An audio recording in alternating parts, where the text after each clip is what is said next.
What happens when two beloved television personalities clash on live television and the cameras keep rolling? The tension was palpable, the exchanges were heated, and viewers across America watched in stunned silence as what started as a routine interview transformed into something nobody saw coming. Kelly Clarkson, known for her warmth and authenticity, found herself in a verbal standoff with Craig Melvin that left the studio audience gasping. Before we dive into exactly what was said and how this explosive moment unfolded, make sure you hit that subscribe button and drop a comment below, because this is one interview you won't believe actually happened. The morning started like any other on the set. Coffee was brewing, the crew was setting up cameras, and producers were going over the rundown for the show. Craig had been filling in as a guest host, bringing his signature style and hard-hitting journalistic approach to the table. Kelly was scheduled to appear as a guest, ostensibly to promote her latest project and chat about her life as a talk show host, mother, and musician. The energy in the green room was light, friendly even. Makeup artists worked their magic while Kelly scrolled through her phone, occasionally laughing at something she saw. Craig was in his element, reviewing note cards and cracking jokes with the production assistants. Nobody, and I mean nobody, could have predicted what was about to unfold once those cameras started rolling. The interview began smoothly enough. Craig welcomed Kelly to the stage with his trademark smile, and she bounded out with her usual infectious energy. The audience applauded enthusiastically as she took her seat. Adjusting her microphone and settling into the plush chair across from Craig, they exchanged pleasantries, talked about the weather, made a few jokes about morning television. Kelly complimented the set. Craig thanked her for taking the time to visit. Everything was going according to plan. The first few questions were softballs, the kind of thing Kelly could answer in her sleep. How was she juggling her busy schedule? What was it like working with her current lineup of guests? Any funny moments from behind the scenes? Kelly answered with her characteristic blend of humor and honesty, drawing laughs from the audience and nods of approval from Craig. But then something shifted. Craig leaned forward slightly, his expression becoming more serious, more probing. He had done his homework, as any good journalist does, and he had noticed something in Kelly's recent interviews that he wanted to address. The shift in his tone was subtle, but unmistakable. Kelly noticed it too. Her smile remained fixed, but her eyes sharpened, became more alert. She knew what was coming, or at least she sensed that they were moving into different territory. Craig asked her about some comments she had made in a previous interview. Comments about the pressures of fame and the toll that constant public scrutiny can take on a person's mental health. It was a fair question, a relevant topic, but the way he framed it felt pointed, almost accusatory. He suggested that perhaps Kelly was being inconsistent in her messaging. That on one hand she embraced her celebrity status and all the perks that came with it, while on the other hand she complained about the very attention she seemed to court. Kelly's response was measured at first. She acknowledged that yes, fame comes with trade-offs, and yes, she understands that being in the public eye means opening yourself up to criticism and commentary. But then she added something that caused Craig to bristle. She said that just because someone chooses a career in entertainment doesn't mean they forfeit their right to boundaries, their right to push back when media coverage crosses a line. She pointed out that there's a difference between legitimate journalism and invasive speculation, between asking tough questions and making assumptions about someone's personal life. Her voice remained steady, but there was an edge to it now, a steel underneath the velvet that regular viewers of her show would recognize as the moment. Kelly stops playing nice. Craig wasn't backing down. He countered that celebrities can't have it both ways, that they can't share carefully curated glimpses of their lives on social media and then cry foul when people want to know more.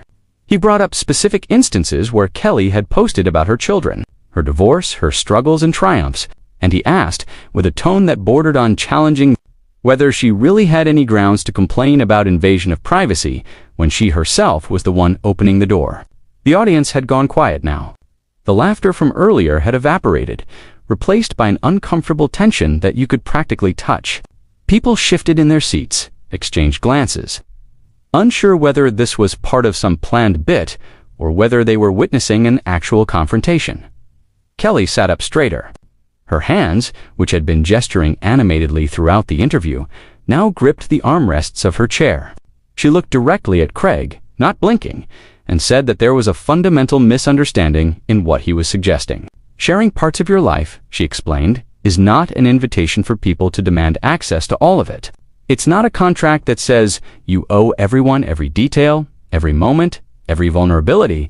She talked about the double standard, about how male celebrities are rarely interrogated the way women are, about how her honesty and openness have been weaponized against her time and time again. She wasn't yelling, wasn't losing her composure, but the intensity in her voice made it clear that this was striking a nerve, hitting on something deeper than just a disagreement. About media ethics. Creig responded by saying he wasn't trying to attack her personally, that he was simply trying to have an honest conversation about the relationship between celebrities and the public. But Kelly cut him off, something she rarely does, and said that framing matters, that the way questions are asked reveals assumptions and biases, and that right now, in this moment, she felt like she was being put on trial for daring to have feelings about how she's treated. She asked Creig if he had ever stopped to consider what it's like to have every word you say dissected, every outfit analyzed, every parenting choice scrutinized by millions of strangers who feel entitled to an opinion. She asked if he could imagine living with that level of exposure and still being told you have no right to complain because you chose this life. The tension was reaching a breaking point. Creig tried to redirect, to smooth things over, but Kelly wasn't having it. She told him that this kind of questioning, this implication that she was somehow being hypocritical or unreasonable, was exactly the problem. It was exactly the kind of thing that makes people in her position feel like they can't win, like they're damned if they do and damned if they don't.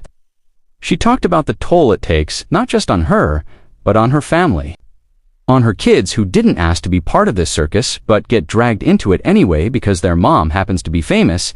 Her voice cracked slightly, just for a moment, but she caught herself, took a breath, and continued.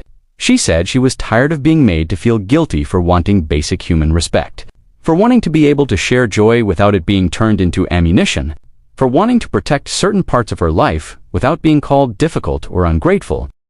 Creig shifted in his seat, clearly not expecting Kelly's response to be quite so forceful.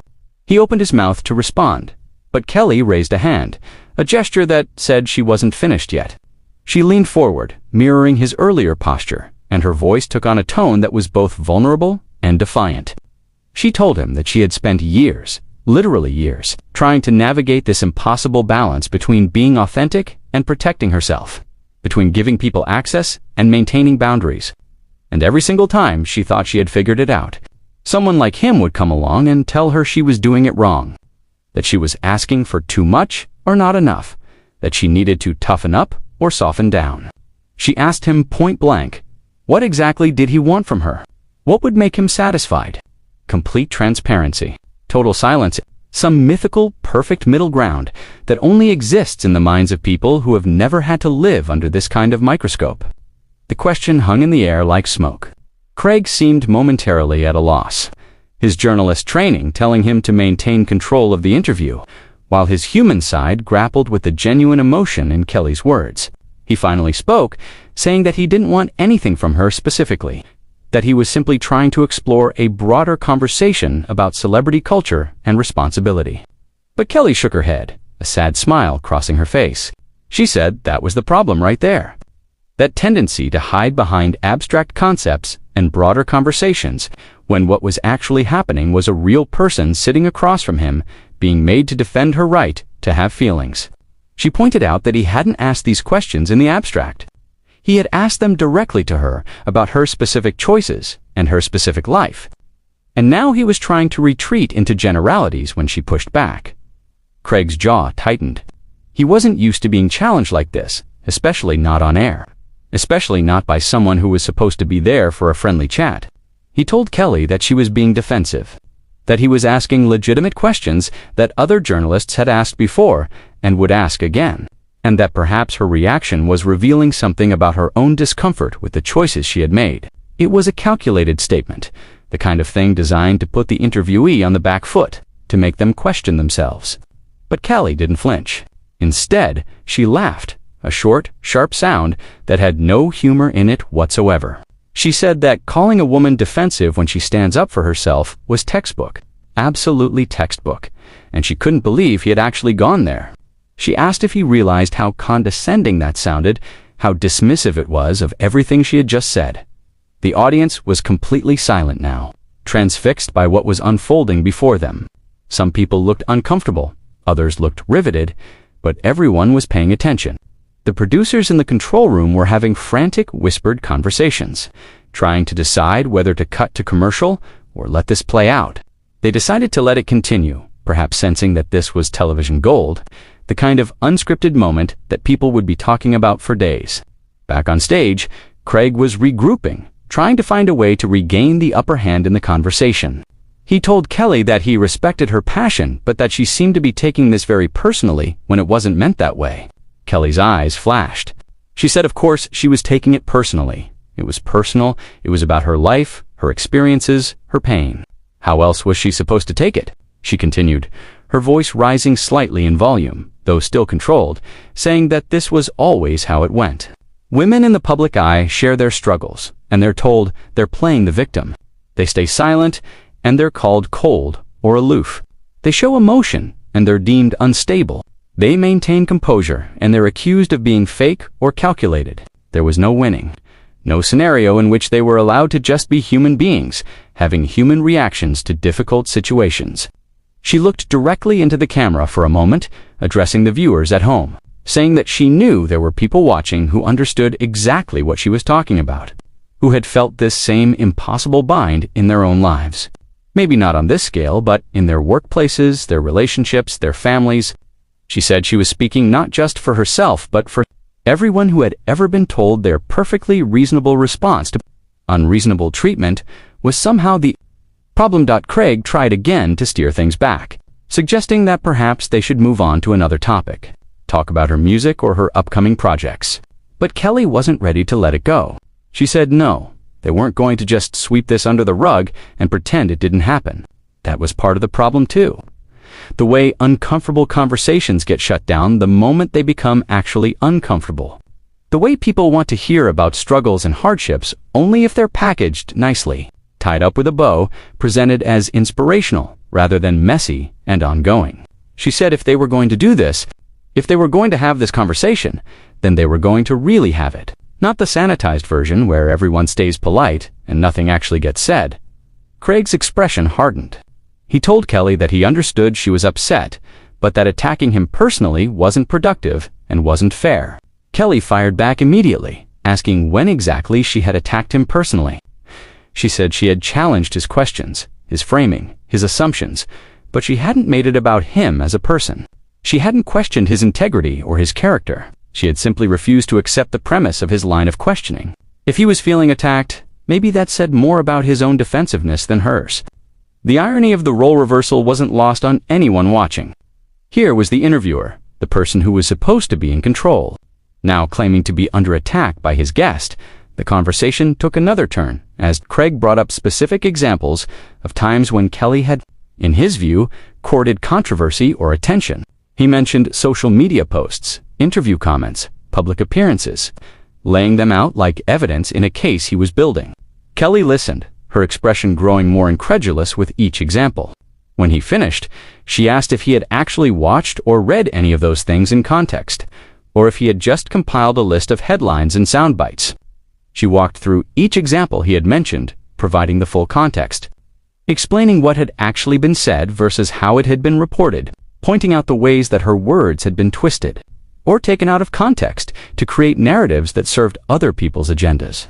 Rather than reflecting her actual intent or meaning, she talked about a post she had made about her children, how it had been a simple moment of pride about something her daughter had accomplished.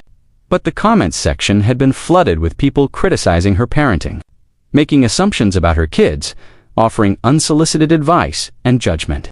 She hadn't been inviting that, she said. She had been sharing a moment of joy, the way any parent might. And the fact that she's famous doesn't mean she should have to accept that kind of invasion and commentary as the price of admission. Creig countered that, when you have millions of followers, you have to expect that kind of engagement, that it comes with the territory. Kelly shot back that expecting something doesn't mean you have to accept it as right or fair. That normalizing toxic behavior doesn't make it okay. The debate was getting more heated, more philosophical. They were no longer just talking about Kelly's specific situation, but about larger questions of privacy, fame, media responsibility, and public consumption of celebrity lives. Creig argued that celebrities benefit enormously from public attention and therefore have an obligation to be accessible and accountable. Kelly argued that being in the public eye doesn't strip someone of their basic human rights to dignity and boundaries, that fame is a job, not a prison sentence. She pointed out that actors, musicians, and television personalities are providing a service. They're creating entertainment and art. And the personal access people demand goes far beyond what would be expected in any other profession. You don't expect your doctor to share their personal struggles on social media, or your lawyer to give you unlimited access to their family life. So why is it different for entertainers? Creig suggested it was different because entertainers sell themselves as much as they sell their work. That personality and relatability are part of the package. Kelly vehemently disagreed, saying that might be true for some people in some contexts, but it shouldn't be a blanket expectation. And even when someone does choose to share personal aspects of their life, that doesn't mean they've forfeited all rights to privacy, or all ability to change their mind about what they're comfortable sharing. People grow, circumstances change, boundaries shift, and that should be respected, not punished. She brought up how male celebrities routinely maintain much stricter boundaries and are rarely questioned about it. How they can do press tours where they only talk about the work and nobody accuses them of being difficult or ungrateful. Creig bristled at the accusation of gender bias, insisting that he would ask the same questions of anyone regardless of gender. That this wasn't about Kelly being a woman, but about her being inconsistent in her public persona. Kelly's laugh was bitter this time, more pronounced.